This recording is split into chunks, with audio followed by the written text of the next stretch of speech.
Welcome to Let's Build. Thank you for joining us at this second in a series of 3 televised events this year, focused on revitalising the construction industry. Our keynote speaker is Katie Cresswell-Maynard, and I quote, and I'm not going to say all of it, but she says, "We have no planet B, and time is running out." I love that. The time is now to embrace our collective potential and drive change for the future. Currently, Building Magazine's April 2019 diversity survey noted that just 4% of workers in the UK construction industry are from a BAME background. It also found that 58% of black construction professionals do not feel secure in their jobs, compared with 41% of white construction professionals. 76% of black construction professionals felt their chance of finding a job was lower because of their ethnicity. The benefits of a diverse workplace have been researched, identified, and proven. They include improved team performance, an easier hiring and retention, greater creativity, a better understanding of our customers, and an improved brand. Each one of our panelists are a testament to these findings. And we know that BAME diverse architects face many challenges, the most significant being the opportunity to design and build their buildings. And we want to ensure that London's design and construction sector becomes more reflective of the city it serves. My name is Annette Fisher, and I'm the founder and the chair of Let's Build, and I'm an architect and a designer. My practice, FA Global, focuses on community-led projects and mass low-cost housing in Nigeria. I was the first black woman to be elected to the RIBA Council in 1999. I've been an RIBA vice president. I've also been a nominated presidential candidate in 2002. I've over 30 years experience in practice, and I've designed buildings internationally and led bid teams in the UK, Nigeria, and the USA. And I'm your moderator for this evening. The theme for our event today is a diverse future for building design. And at this second event, we're going to be looking at the future of our city and what that means for our diverse professionals and the UK construction at large. One of the things that I've always felt very strongly as a professional in this industry in the UK is that anything that I've ever done has always only succeeded because I've had the support of the wider industry. You have to know that when I stood for president years ago, there were very few people who looked like me, let alone women. And so my nomination to be a candidate had to be predominantly from my white male colleagues. That's the only way, really, that it would have happened, because there weren't that many that would support. And they were actually, very supportive. So I believe that for us as a community to really make change, we have to instill in people the quality of what is in this room and beyond, and get everyone to be able to not just embrace it, but own it, and be able to see the value that this brings. Armstrong Yakubu studied architecture at the Architectural Association School of Architecture in London. He's been part of Foston Partners for over 30 years and is a respected senior member of the team. Sumita Sinha is an award-winning architect, academic, and author with her own design practice, Ecologic, who has worked internationally. Her awards include the UIA UNESCO International Design Award, Women in Business Award at the House of Commons, and Atkins Inspire Award for Architecture. Tolu Fatagwe is currently the head of property of a property operations for a very busy London local authority. Tolu acts as the strategic head for the corporate property services function. Current areas of coverage include building and facilities management, space planning, financial management, contract management, statutory compliance, and capital programs, energy and carbon reduction programs, and 24/7 energy center management. He is a multidisciplined chartered building services engineer, registered with the UK Engineering Council, as well as a chartered surveyor. Angeline Clark is a design strategist that runs strategist services through her consultancy she founded called Bearded Ladies. Albert Williamson Taylor, since founding AKT2, with partners in 1995, is the design director and incorporates his passion for cutting-edge technology into the practice projects throughout the UK and overseas. And we also have a keynote speaker, Katie Creswell-Maynard. She is the Chief Executive of Engineers Without Borders, UK. It engages and galvanizes the engineering community to ensure it serves all people and the planet better than ever before. As Chief Executive, Katie has overall responsibility for leading the organization to achieve its strategic aims and all aspects of operational performance. And I will read her statement because I think it really encompasses the essence of what we're doing here. We have no plan B and time is running out. We need the scale of ingenuity only achieved by bringing diverse minds together to address the challenges we are facing. Whether that's in building design or other engineering industries, the time is now to embrace our collective potential and drive change for the future. So our first question is, if design is becoming more collaborative and efficient, what will this mean for the future of emerging BAME, diverse architects and designers? Aspiring architects, designers, engineers, we need to be more collaborative, we need to be more efficient. What does being collaborative mean in the modern day workplace? It means networking. It means having a multidisciplinary approach. We will find that nowadays the boundaries between professions are getting more and more blurred. There's an increased amalgamation, say, between mechanical, electrical engineering and software engineering as well. There's, if you look at the what's going on post the Grenfell tragedy as well, in terms of the design of new high-rise buildings, there has to be increased collaboration between, from a fire safety point of view, between mechanical services engineers, along with architects, along with structural engineers. There are new courses being developed just to address that in terms of fire safety, looking at it from both structural services engineering as well as architecture as well. So it needs that for an individual to be open to multidisciplined working, to embrace lifelong learning, that you trained as an architect or as a surveyor, as an engineer 20 years ago. I'm a mechanical engineer, I'm an architect. I only design buildings, I'm not interested in what happens thereafter.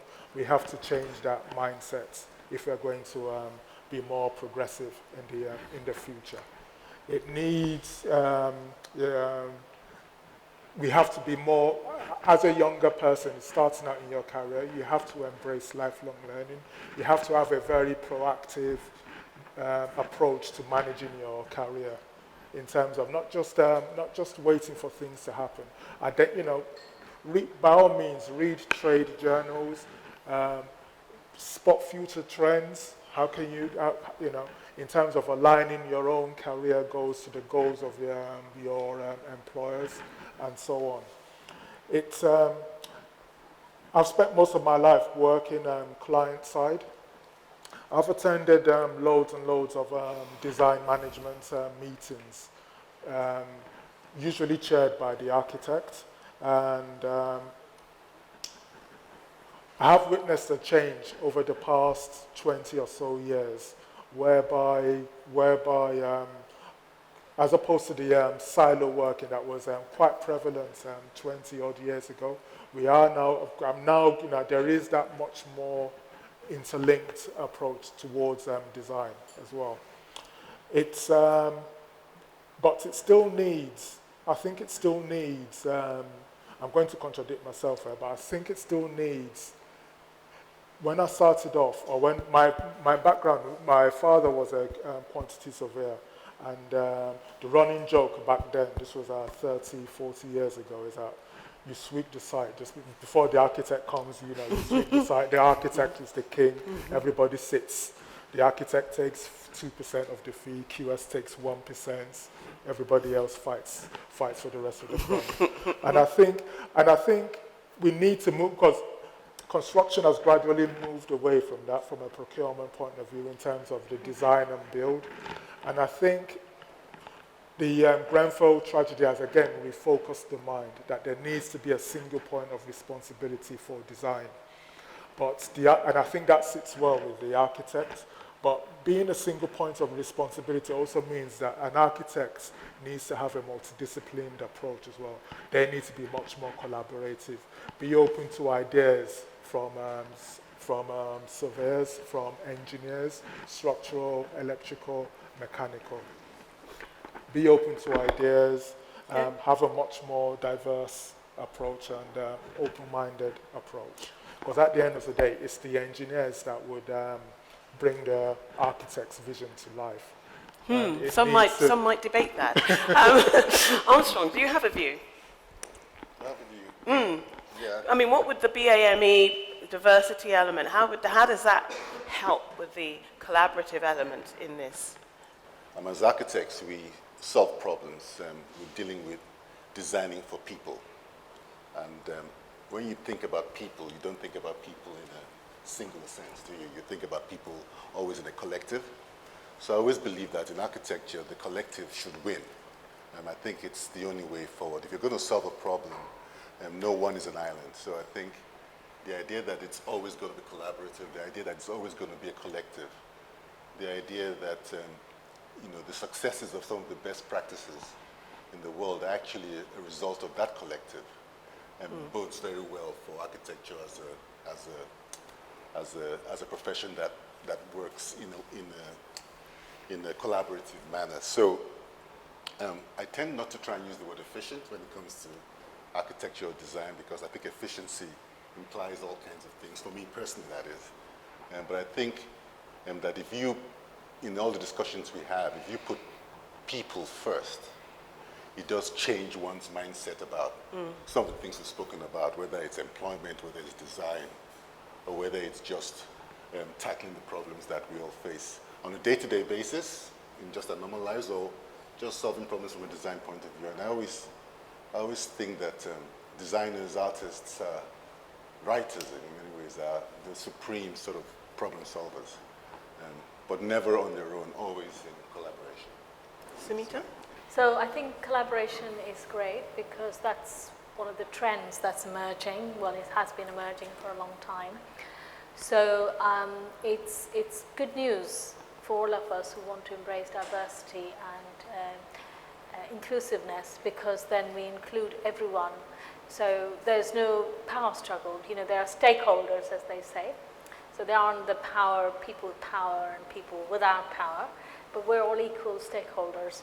So this idea of collaboration has been there for a while, but I think in the UK it hasn't been embraced that much.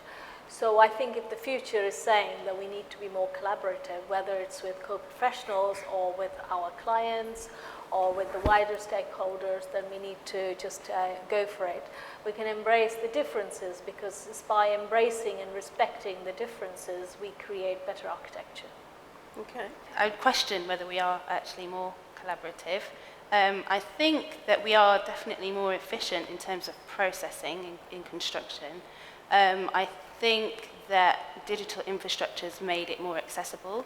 So if we're talking in regards to emerging BAME talent, using digital infrastructure as has kind of started to level the playing field in terms of accessibility to things that we wouldn't have been exposed to before. I would definitely question whether we are collaborative. There are definitely gaps within the construction process where things don't marry up, and there's still work to do there, but efficiency is definitely there, and I think that is the opportunity for BME and diverse backgrounds to kind of jump on that, whether it be through UX design and other elements that come into it, into that structure. That infrastructure is still building, and that this is the point at which we should jump on and see if we can ride along with it, really. How do we really define collaboration for BMEs and trying to solve the issue of diversity? You walk into a room, you see somebody, we all immediately have our own perception of what those people are. We make our initial. My view here is that we have to bring it back to the human scale. And the human scale, as I see it, is that you need to go out and get people to know who you are.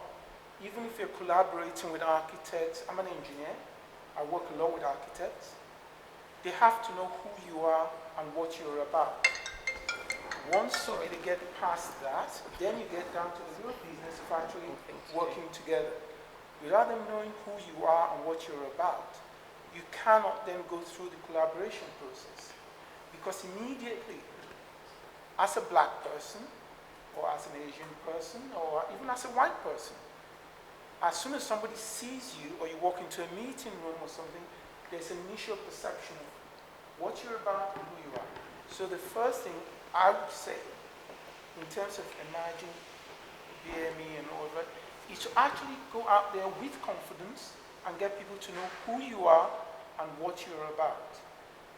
It's not the easiest way of solving it, but at least once you get past that, then you get down to the real business of actually everybody putting their talents on the table and solving the problem. Yeah. So for me, I would approach it the fact that as designers, architects, engineers, we need to get people to understand who we are, because it's only us who can make the move, not just expect it to be done by somebody else.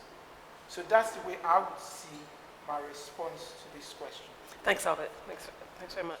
I'm going to call on our keynote speaker, Katie Cresswell-Maynard, to give our keynote address. So firstly, thank you so much for having me here this evening for a number of different reasons. So one, I am from Engineers Without Borders, and as it sounds, I am an engineer.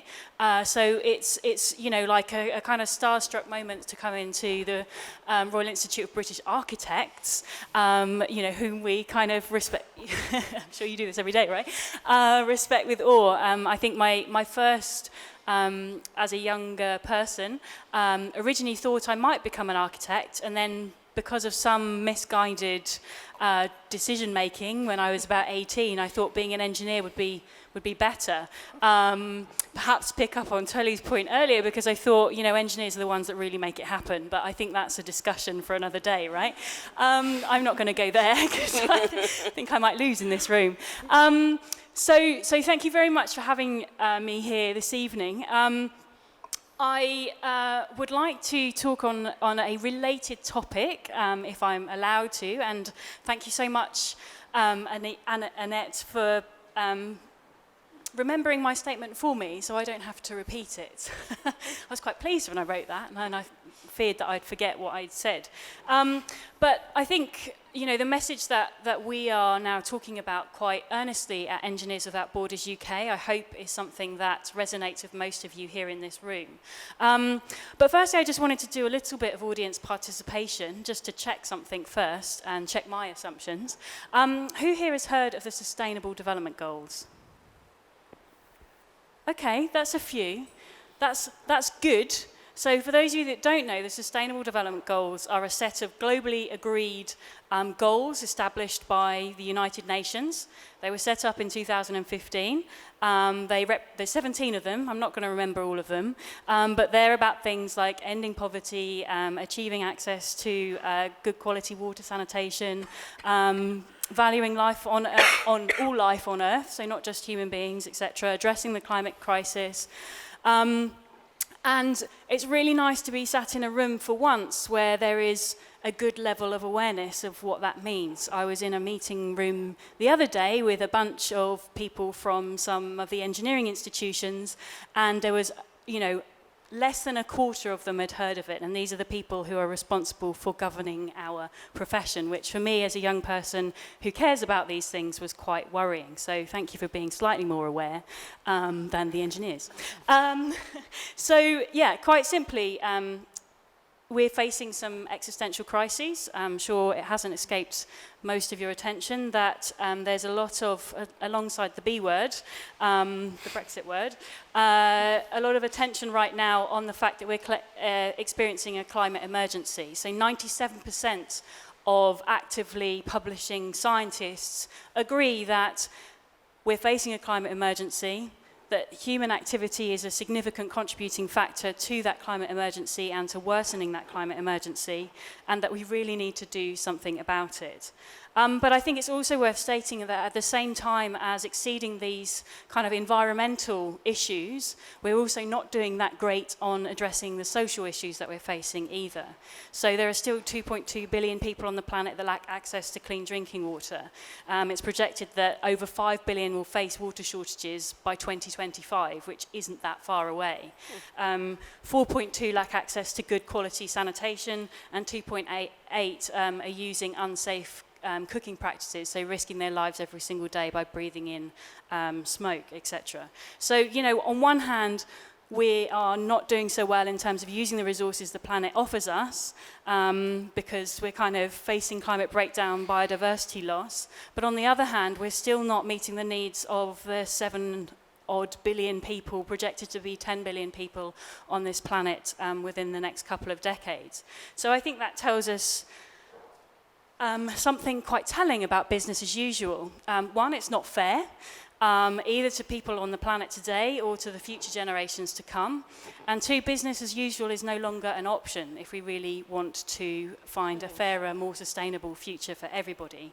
And a lot of the people in the know agree that 2030 is quite a significant cut-off year for us. Whether that's about achieving all of the sustainable goals or if we were to focus on one, mitigating catastrophic climate change, 2030 is only 10 years from now, and I'm sure for most of you that's probably not a very long time frame when we're talking about built environment projects. It may only be 1 or 2 projects away, maybe even only 1.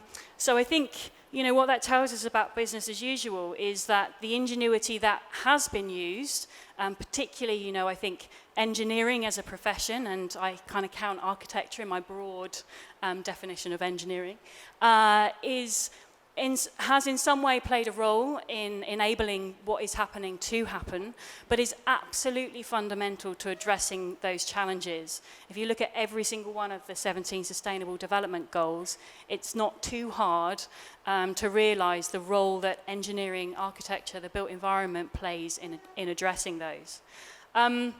And I think, you know, I don't think anyone in this room would disagree with this statement, that the fairly homogenous workforce in the engineering sector to date has proven what type of output they can deliver. So, you know, as I said, business as usual is not fair, and it's no longer an option. So we really do need to embrace diversity, because I truly believe that is part of is a really fundamental part of addressing these challenges. We know diversity is hard to achieve. There's a number of systemic issues that mean it's hard for people from minority backgrounds to enter into professions, particularly the more traditional and established ones. But it's absolutely what we need, because this is all about people, and people are diverse. You know, we can't avoid that. So we need our professions and the people that are engineering and designing the spaces around us to represent the societies that we're designing for.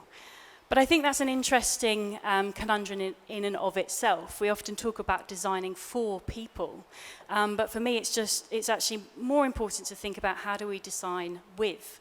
I think this isn't just an issue of diversity, it's an issue of inclusion. And that's not just inclusion within the companies that we work in, but also how do we include the or what we might class as the non-expert voices in this space in the decisions that we're making about the built environment. You know, I would love to see a world where, you know, people feel as engaged in the decision making about their built environment space as perhaps they do in terms of things like their healthcare. It should be part of our practice to be inclusive, not in terms of multidisciplinarity, you know, great that mechanical engineers and civil engineers talk to each other, but actually what diversity and inclusion really should mean is how do we make sure that the people within the profession, those with the expert voices and the expert, or who have been given the expert validation, are actually listening to and valuing and involving the voices of those that they are designing with. And I think that may itself also go to some way to address the diversity issue. Because if people feel included and involved in the conversation from the outset, then it would become, then I think, it's more apparent to them what it means to be an engineer, what it means to be an architect. We don't have to advertise at them, we don't have to influence at them, we don't have to influence their influencers, because it's part of, okay, maybe I'm being unrealistic to say our day-to-day, but it's part of our narrative to be involved in the built environment that we all live in. So I think it's definitely about diversity and achieving diversity in our workforce. It's also definitely about inclusion, and I think inclusion is something that we can probably address more quickly than we can the diversity issue, because it's about changing our culture, and we can do that today. There are, I would believe, fewer barriers to becoming more inclusive right now than there are to encouraging the hundreds of more diverse people that we need to come into the workplace. And so my kind of final point, if you like, is that diversity and inclusion isn't just about us as individuals. It's not about me as a young white woman, or you as representatives of different minority background individuals feeling valued and respected in our profession. I mean, it is about that, but I think it's about more than that. It comes back to the point that I think Annette made, Annette or Sunita, I can't remember now, but this is about humanity. It's about recognizing that we're all facing a significant challenge, and we need all of the diversity in humanity to address that challenge.